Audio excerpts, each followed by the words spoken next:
선지자로 부르심. 여러분은 무엇으로 부르심 받았습니까? 세상적으로는 뭐 권사님으로, 목사님으로, 전도사님으로, 장로님으로, 집사님으로 아마 부르심을 받았을 겁니다. 그 가운데서 부르심을 받았을 때 내가 쓴 자리에서 얼마나 그 자리를 하나님이 보시기에 충분히 행했는지를 우리는 생각해 봐야 돼요. 그냥 부르심 받았다고 해서 그것이 좋을 것이 아니라, 기쁠 것이 아니라 아마 두려운 마음으로 우리는 그 위치를 생각하고 깨달으며 수행하며 살아가야 될 것입니다. 오늘 에레미야서를 많이 들여다보면, 오늘 에레미야는 어떤 선지자죠? 굉장히 마음이 약한 선지자입니다. 굉장히 여린 선지자고요. 눈물 많은 선지자입니다. 그런 선지자가 하나님을 만나는데 두려워합니다. 나는 아이입니다. 나는 말할 수 없는 정말 아이 같은 이입니다. 나는 심장도 약하고요. 어디 내놓을 만한 인간이 아닙니다. 말도 잘 못하고요. 근데 하나님은 모릅니다. 그냥 부르십니다. 우리는 근데 이 에레미야가 정말 담대하죠.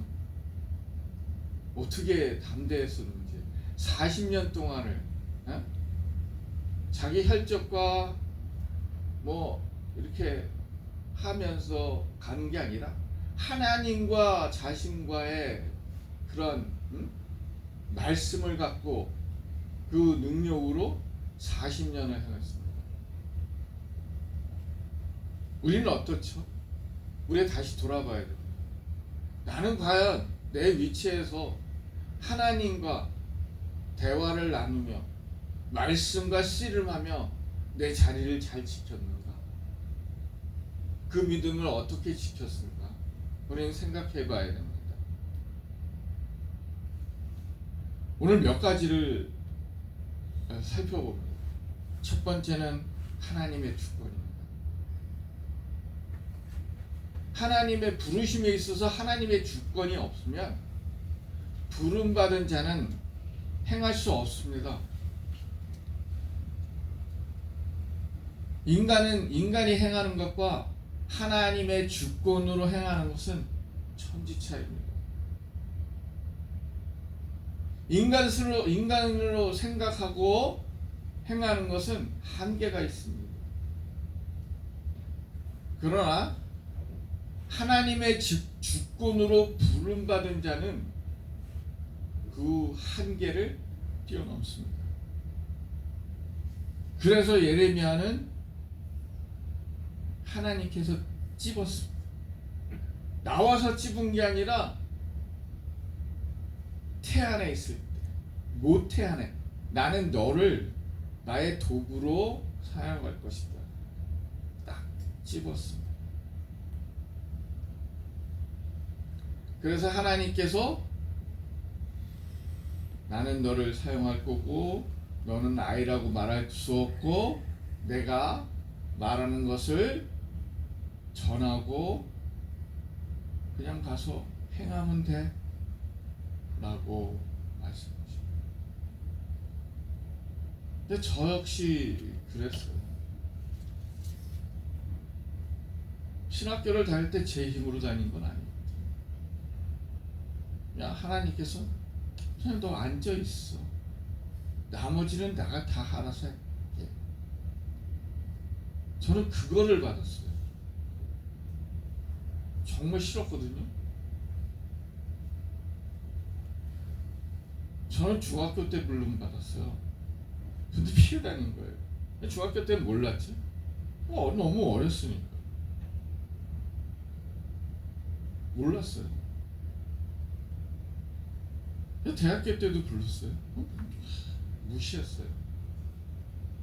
나중에는 그냥 끌어다가 억지로 시키시더라고요. 그냥 억지로 안 치시더라고요. 굉장히 저는 굉장히 샤인보이였어요. 이렇게 서 있는 거 굉장히 부끄러워했어요. 진짜. 어디 나가서 말하는 거 정말 부끄러웠어요. 뭐 발표하는 거 정말 부끄러웠어요. 저요 이렇게 말 많지 않았어요. 형수가 제가 30년 만에 미국에 상교에 나가서 형수가 나를 보더니 놀래더라고요. 형수가 내가 잘하는 모습을 알았거든요.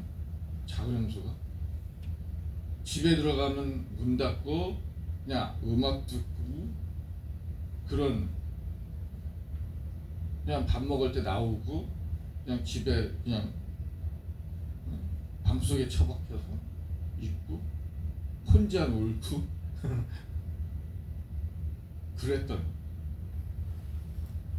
근데 하나님께서 장제로 이렇게 세우시더라고요.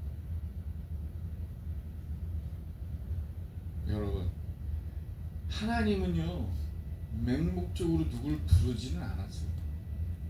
목적이 있기 때문에 그 사람을 부르신다는 거죠.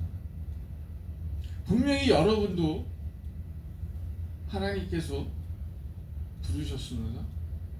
어떻게 쓰실런지는 모르지만 부르셨다고요.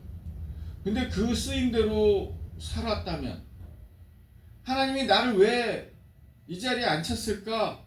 왜 하나님께서 나를 예수로 인도하셨을까? 그걸 깨닫는다면 삶이 아마 바뀌지 않을까? 저는 생각합니다. 우리의 삶은 입으로 고백합니다. 내 삶은 내게 아니다. 대부분 크리스찬들이 그렇게 얘기해요.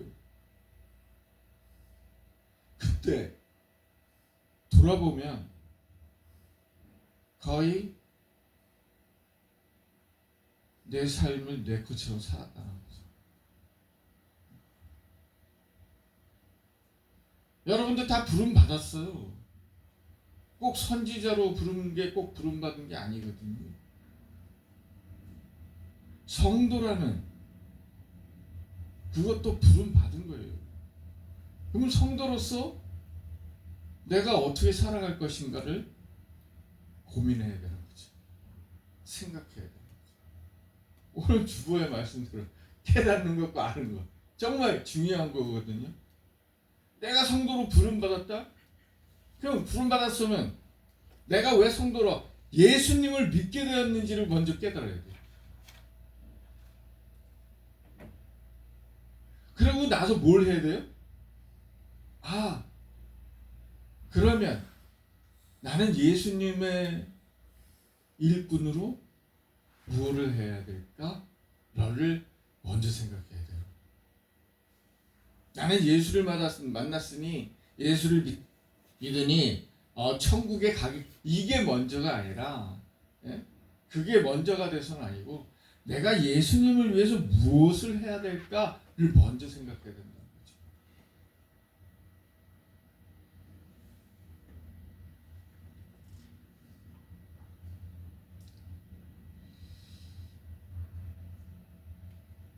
우리는 우리의 삶 속에 살면서요 나를 인정해야 돼요. 예수님이 나를 부른 거에 대해 인정해야 돼. 부정하면 안 돼요. 인정하는 데 있어서 몇 가지가 있어요. 구원받았던 거, 죄사함 받았던 거. 그걸 인정하고 그러면 그거에 대한 대가. 나는 거저 받았으니 또 거저 줘야 될 거 아니냐. 근데 성경에는 가르쳐 주거든요. 내가 너를 거저 주었으니 너도 거저 해라.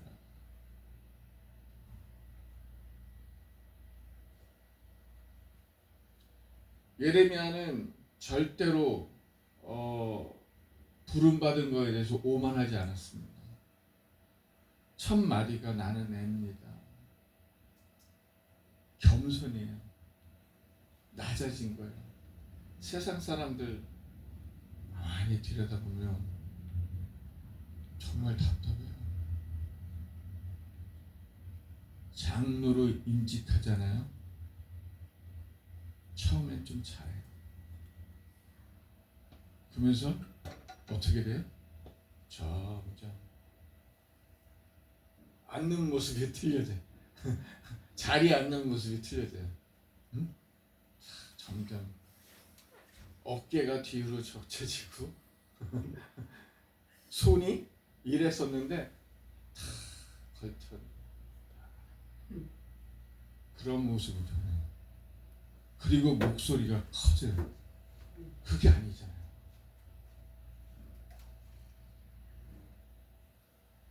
목사님이 기도하셔서 이분은 교회 장로님으로 세웠으면 하나님의 일을 열심히 하시겠다. 교회를 열심히 하시겠다. 라고 세웠는데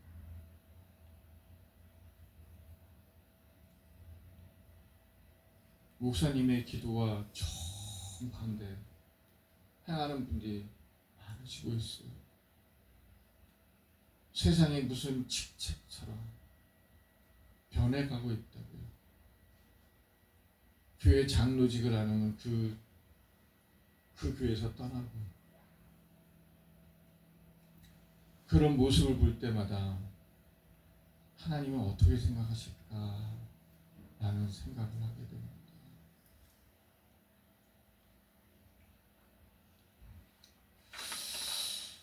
두 번째는 움츠려진다는 거예요. 부르심에 대해서 움츠려져요.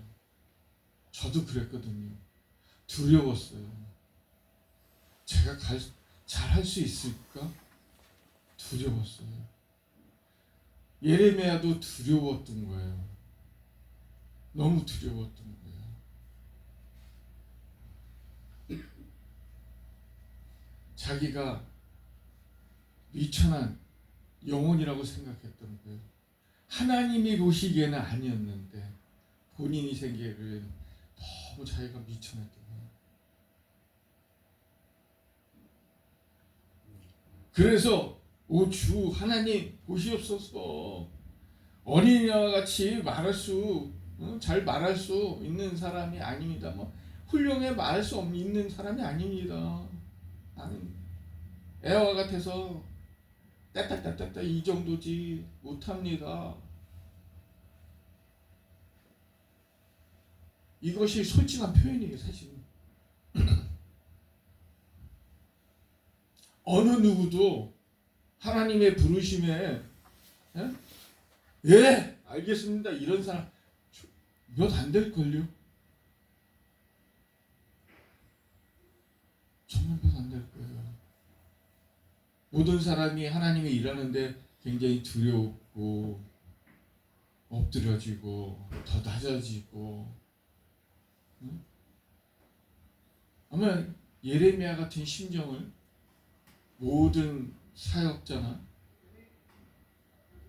선교사님들이나 가졌을 거예요.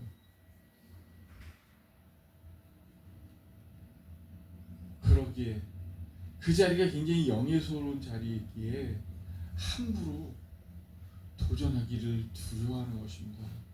움츠려지죠. 어떠한 자리인데요. 그 부름 받은 자들은요 자신을 알거든요. 처음부터 어렸을 때 부름 받은 자는 좀 괜찮아요. 저처럼 세상에 온갖 다 하고 쓰레기같이 살던 사람이 딱 부름 받았을 때 저를 알거든요. 세상 사람들은 주변에 있는 사람 다 알거든요. 저 인간이 어떻게 살았다는 걸. 그게 두려운 거예요. 부끄러운 겁니다.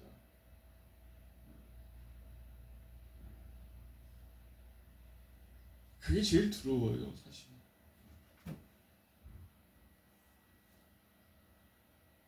어렸을 때부터 이렇게 잘하신 분들은 그나마 괜찮아요. 왜?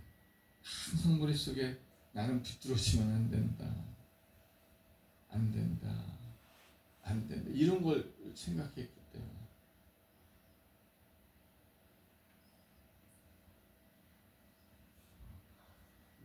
자기 부족함에 성찰하는 거죠.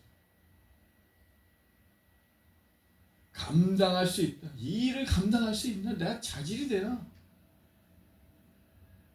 사실 그 재직 받을 때 두려워해야 되거든요. 감사하면서 두려워해야 돼요. 내가 이 자리에 앉았을 때 이걸 다 감당할 수 있을까?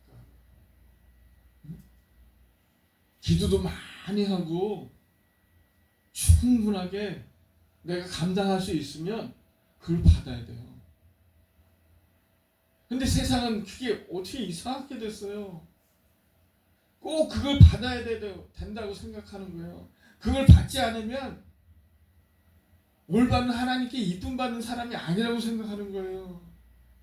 아니거든요. 차라리 개판으로 살느니 착실한 성도로 사는 게 훨 낫다라고 나는 얘기합니다.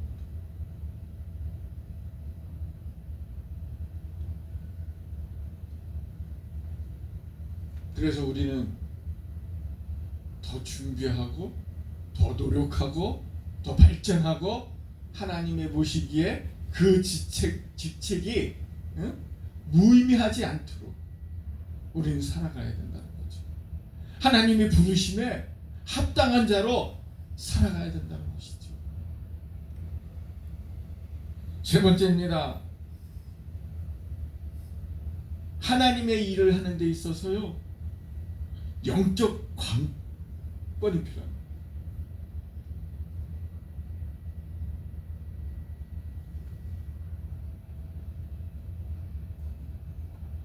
예레미야서 20장 9절을 보면 이런 말씀입니다. 여호와의 말씀이 나의 마음속에 불붙는 것 같아서 골수에 사무치니 견딜 수 없는. 부르심 받는 사람들은요, 이러한 사명감을 갖고 있어야 돼요. 내가 하나님의 말씀을 전하지 않으면 내가 죽을 것 같고, 내가 용서받지 못할 것 같고, 그러한 이 안에, 속 안에 있어야 된다는 거죠. 제가 참 존경하는 장로님 한 분 계세요.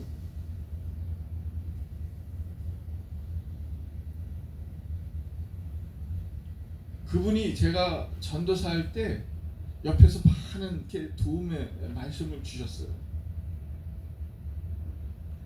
그분은 어릴 적부터 모태신앙으로 시작해서 감리교에서 왕십리에서 쭉 자르셨어요. 난 그런 장로님 처음 봤습니다. 감리교회는 시무장로라고 있어요. 그래서 가끔씩 올라와서 목사님 대신 말씀도 전하고 그러십니다.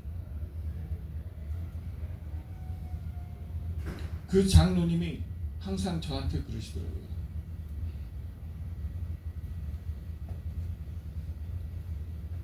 말씀이 너의 마음속에 불같이 일어나야 돼. 항상 그게 있어야 돼. 그때는 몰랐어요. 근데 나중에 알았어요. 나중에.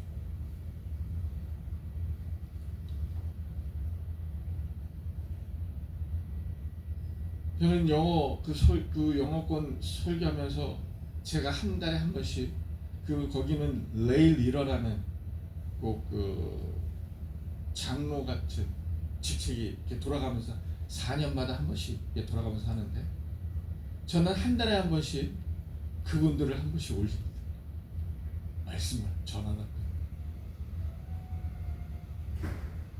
저는 그 제도가 참 좋더라고요. 그 레이 리더들이 한 번씩 올라올 때다 말씀을 전하면 그렇게 은혜가 될 수가 없어요.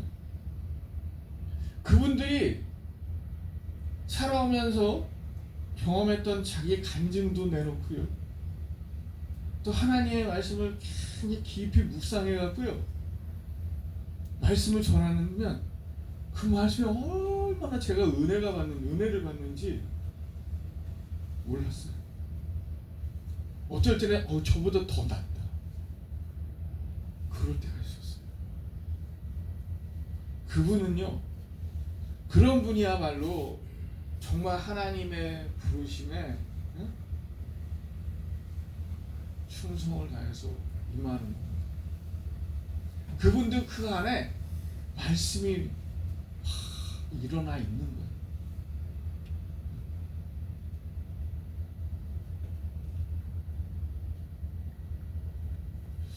말씀이 내면에 의식하면서 강력하게 작용할 때 신성한 사명감이 생기는 거예요.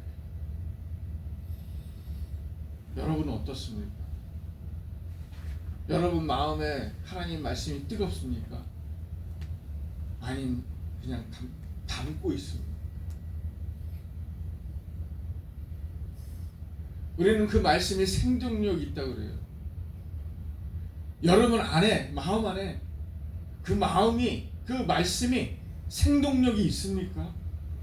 아니면 가만히 잠재 얼굴로 그냥 가만히 앉아 있습니다.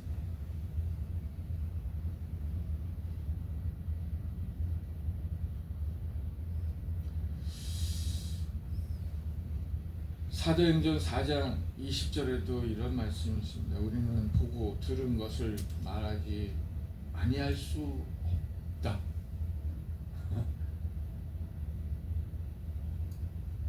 이건 무슨 말씀입니까?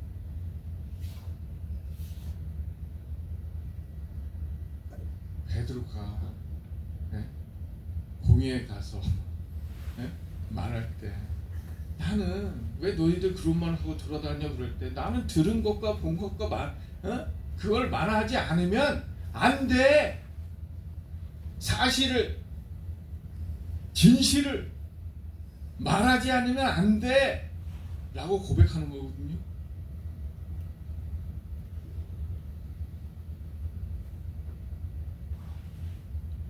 사실, 진실,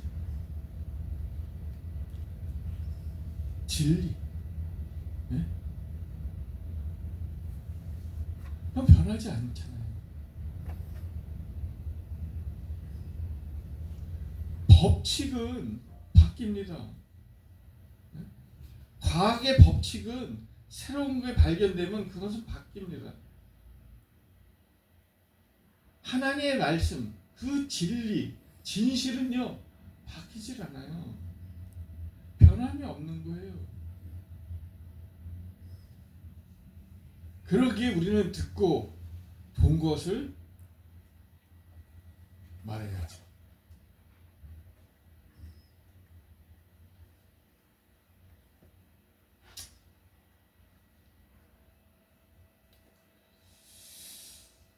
네 번째는 하나님께서 부여하신 용기와 힘입니다. 하나님의 명령에 순종한다는 것은요, 하나님께서 부여하신 그 용기와 힘이 함께 하기 때문에 하나님의 모든 말씀을 순종할 수 있는 거예요.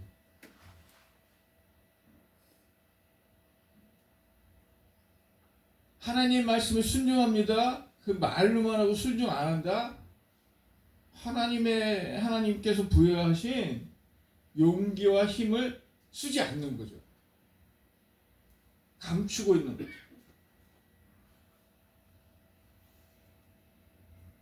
그 용기와 힘을 더 끌어올리기 위한 것이 뭐예요? 그것을 도움을 주는 게 누구예요? 바로 성령입니다. 성령님이 막 주니까 힘이 막 더이 나고 용기가 더 생겨나고 내가 할 수 없는 것이 하게 되고 그러는 거예요.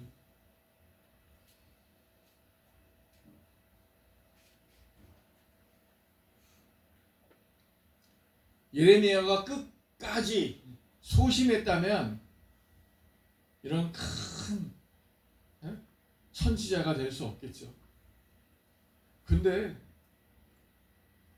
하나님께서 부르시면서 용기와 힘을 다 부여하니 그 마음 속에서 불같이 일어나갖고 40년 동안 꺼져 다 미신들 다 부셔버리고 넘어뜨리고 상대하는 거 다 부셔버리고 40년 동안 누가 뭐라고 해도 슬프지만 지치지 않고 열심히 행한 게 아니겠습니까? 우리도 할 수 있습니다.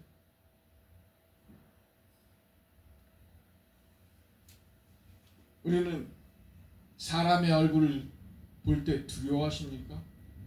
두려워하지 마십시오.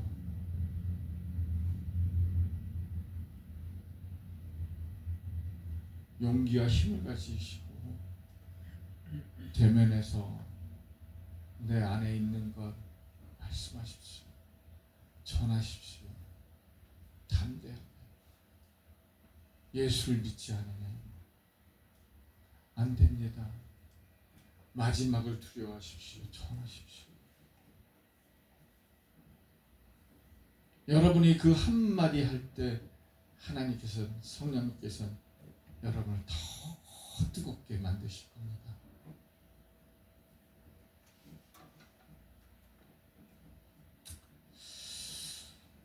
마지막입니다. 진리의 권능입니다. 여러분, 예레미야는 통치자로서가 아닙니다. 선지자로서 열방과 여러 왕국에서 세워진 사람입니다.